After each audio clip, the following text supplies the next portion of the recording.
Madhya Pradesh mining conclave 2024 के समापन सत्र में सीएम मोहन यादव सीधी तस्वीर है कॉन्क्लेव की।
आइए आपको सीधे ले चलते हैं भोपाल में, जहां मध्य प्रदेश माइनिंग कॉन्क्लेव 2024 के समापन सत्र में मुख्यमंत्री डॉक्टर मोहन यादव संबोधित कर रहे हैं।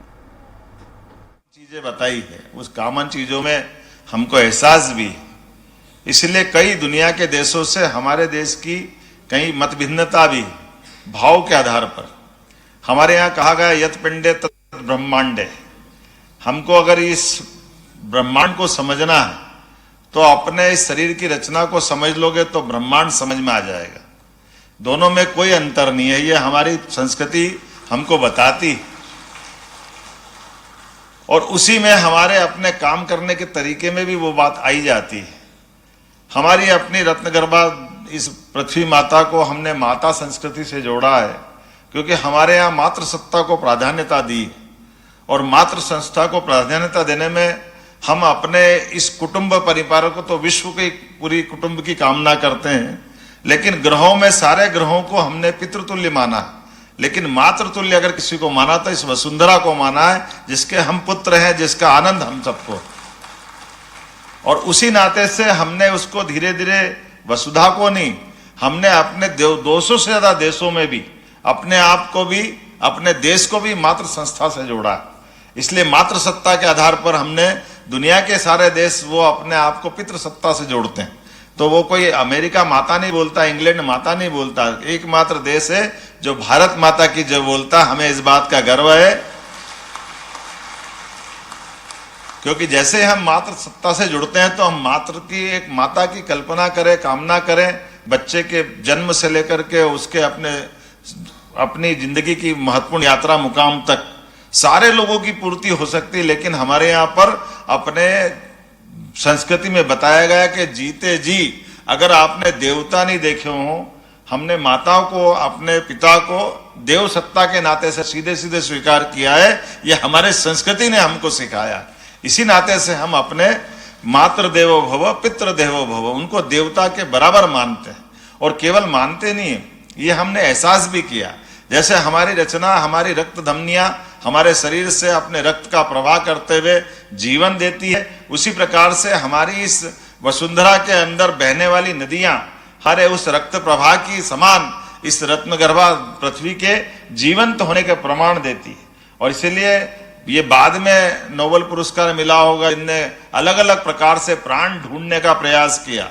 तो हमारी अपनी पृथ्वी के अंदर भी प्राण है, वनस्पति में भी प्राण है। ये आधुनिक साइंस की दृष्टि से ये अब लोगों को मालूम पड़ रहा है और वो उसको पुरस्कार देते हैं। लेकिन हम तो अपने आप को धन्य मानते हैं कि हम अपनी रत्नगर्भा से भी अगर लेने की कल्पना करते हैं तो हम इसका दोहन नहीं करते हैं, इसका शोषण नहीं करते हैं, दोहन करते हैं। और दोहन और शोषण में जमीन आसमान का अंतर है। दोहन का अर्थ ही है कि हम अपने लिए पा तो जरूर रहे हैं, लेकिन पाते पाते हमारे बीच में देने वाले की कृपा भी है और हमारा उदात्त भाव हम श्रद्धा से ग्रहण कर रहे हैं। इसलिए हमारे यहाँ पर हर एक जगह पर अपने जीवन में कदम कदम पर दोहन और शोषण के प्रतिकार करते हुए इस बीच का अंतर समझते हुए हमने इसमें शोषण के बजाय दोहन को जोड़कर देखा और दोहन को जोड़ने में हमारे जो कुछ हमारा है वो परमात्मा की कृपा से है, ईश्वर की लीला से है। इसलिए उस पे हमारा अधिकार है, हमारे देश का भी अधिकार है,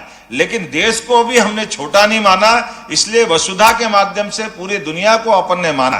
तो यहाँ जो मिला इसमें विश्व का भी अंश है और जो विश्व के अंदर जो कुछ चाहिए या लेना देना है इसको परस्पर हमारी अपनी उसी भाव को लें जिसको मैंने शब्दों में अलग अलग प्रकार से व्यक्त किया। इसलिए हमारी यहाँ की संपदा को देखने में, लेने में, देने में मूल भाव का अंतर है। इसलिए मुझे इस बात की प्रसन्नता है कि अगर हमने खनिज संपदा की अगर बात कही है तो परमात्मा ने भी कृपा कैसी करी। वैसे तो देश पे कृपा करी, दुनिया के कई देश ऐसे, लेकिन वो 6 ऋतुओं के लिए तरसते हैं, 3 मौसम के लिए तरसते हैं। उनके यहाँ केवल गर्मी और बरसात के अलावा कुछ होता नहीं, लेकिन हमारे देश के अंदर सब कुछ उपलब्ध है। लेकिन ये उपलब्ध होने में सबसे बड़ा अगर योगदान है तो हमारे अपने देश का भी है और इस वसुधा का भी है, जिसकी विशेष कृपा से भारत की भौगोलिक रचना इस प्रकार से बनी और उस रचनाओं के आधार पर देश के अंदर भी देखो तो लंबा हो जाएगा विषय। मुझे भी आपसे विनम्रता से क्षमा भी मांगना है कि मेरे पास कल से आज तक का समय था, लेकिन मैं कल उपस्थित नहीं हो पाया। मैं आज ही समय मिला क्योंकि मैं कल से एक हमारे यशस्वी प्रधानमंत्री के नेतृत्व में कुछ अलग ही चमत्कार होते रहते हैं। जो हमने 4 जून को रिजल्ट पाया था भारत सरकार के विजय का, वो हरियाणा ने और परचम लहराया, उसका आनंद हमारे सबके सामने था। जब हरियाणा की प्रचंड जीत के बाद कल शपथ विधि के समय और विधायक दल के चयन में मुझे उपस्थित रहना था माननीय अमित जी के साथ, और उसका एहसास हम सबको है कि बदलते दौर में हमारे लिए ये स्वामी विवेकानंद ने जो 100 साल पहले कहा था कि 21 शताब्दी भारत की होगी, उसके लक्षण भी दिखाई दे रहे हैं। दुर्भाग्य से कुछ बातों को मैं दोहराना नहीं चाहूंगा, अन्यथा आपको सबको ध्यान में आएगा। 2014 के पहले हम अपने देश के बारे में, देश की संपदा के बारे में, देश की आर्थिक स्थिति के बारे में कहां हम कल्पना करते थे कि भारत नीचे से 5वें हिस्सों में आ रहा है, और कहां पलट के देखो तो 10 साल के अंदर भारत ऊपर से 5वें स्तर में आ रहा है। यह है मोदी जी का भारत और मोदी जी का विजन। कदम कदम पर हर साल होने वाले मंत्रिमंडल के, भारत सरकार के एक ऐसे प्रधानमंत्री मनमोहन सिंह थे जिनका अपना शैक्षणिक, उनकी अपनी उन्नति, बाकी चीजों का अनुभव कितने प्रकार का उनका सब प्रकार की चीजों में था। गवर्नर रहे, वित्त मंत्री रहे, प्रधानमंत्री 2-2 बार रहे, सबको लेके चलने वाले, बड़े विनम्र। लेकिन मंत्रिमंडल के अंदर कभी कोयला घोटाला हो रहा, कभी स्पेक्ट्रम घोटाला हो रहा, मंत्रिमंडल के ऊपर भी जिनका नियंत्रण नहीं, ऐसे मौन रहने से क्या फायदा। आज करके देखे, ये है भारत सरकार और ये नरेंद्र मोदी का शासन करने का तरीका। भारत की प्रगति को आगे बढ़ाने में तो कितने प्रकार से कीर्तिमान बना रहे हैं, लेकिन पारदर्शिता में भी उतना ही ध्यान रख रहे हैं, शुचिता में भी उतना ही ध्यान रख रहे हैं, देश को आगे बढ़ाने में भी उतना ही ध्यान दे रहे हैं। ये हमारी एक एक नीतियों को लेकर के, मैं अभी हाल ये बैठे बैठे जब बैठा आया था तो मेरा एक ध्यान गया, शायद आप लोगों का भी ध्यान गया होगा। ये यहां से वहां तक जितने अधिकारी बैठे हैं सबके यहाँ पे सफेद फूल रखे, मेरे पास पीले फूल रखे, और हमारे पीएस के पास पीले भी रखे और लाल भी रख दिए। मैं इसका कारण ढूंढ रहा था कि ये कारण क्या हो सकता है, तो मुझे पुरानी फिल्म का गाना याद आ गया, पानी रे पानी तेरा रंग कैसा, जिसमें मिला उसके तो सरकार तो हमेशा रहेगी, ये उसका प्रतीक है।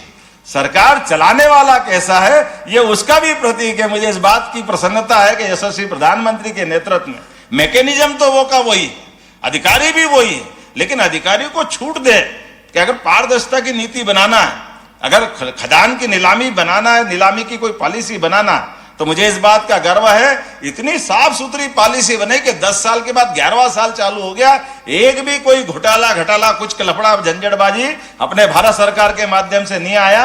और ग्रोथ कैसी हो रही, प्रगति कैसी हो रही, किस किस प्रकार से हो रही, कभी कल्पना कर सकते क्या।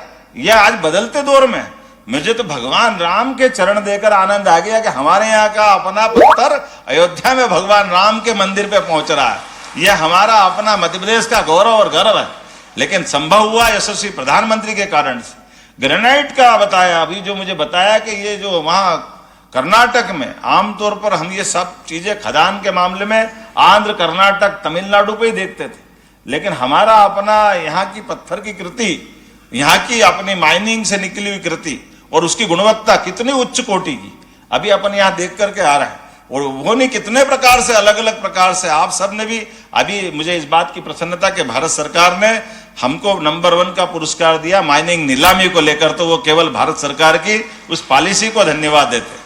अन्यथा ईमानदारी से कहो, मैं तो माइनिंग मिनिस्टर था, मैंने कहा ये झंझट है, मेरे पास एक मंत्रालय खाली रखा है, तो हमने सारे मंत्रालय में काम करता था, मुझे लगता कि ये मेरा माइनिंग बड़ा संकट वाला विभाग है, इस पे साइन करो तो सोच समझ के करना पड़ता है। लेकिन मुझे इस बात की प्रसन्नता है माननीय प्रधानमंत्री के नेतृत्व में साफ सुथरी पॉलिसियों के आधार पर सारे देश के सभी सरकारें, राज्य सरकारें अपनी गति से आगे बढ़ रही, जिसमें राफेल की गति भी कम पड़ रही, इतनी तेजी से हम चल रहे हैं। मुझे इस बात की प्रसन्नता है आज आप जिस प्रकार से बड़ी संख्या में यहाँ उपस्थित हुए, और कितने प्रकार से मैं इसका अगर कोई हिसाब लगाऊं तो ध्यान में आता है, हमारे यहाँ तो अब हर महीने इन्वेस्टर सबमिट कर रहे हैं।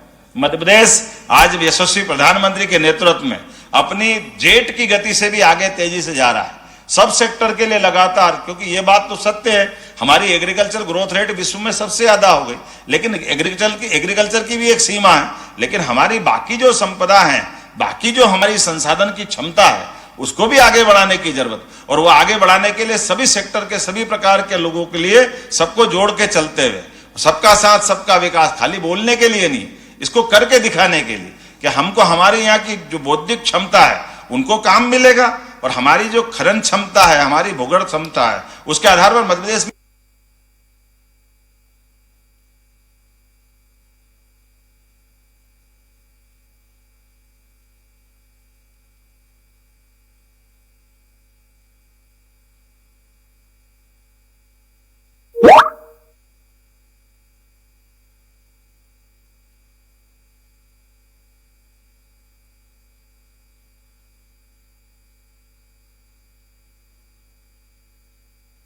अपनी आर्थिक प्रगति बनेगी। और मुझे इस बात की प्रसन्नता है कि हमने जब इस साल माइनिंग में लगभग हम अभी 10, 12 या 13 हजार करोड़ के आसपास का रेवेन्यू पाए। कितना है संजय जी? 10,000 का। हमने कहा इसको भी आप लगातार आगे 50,000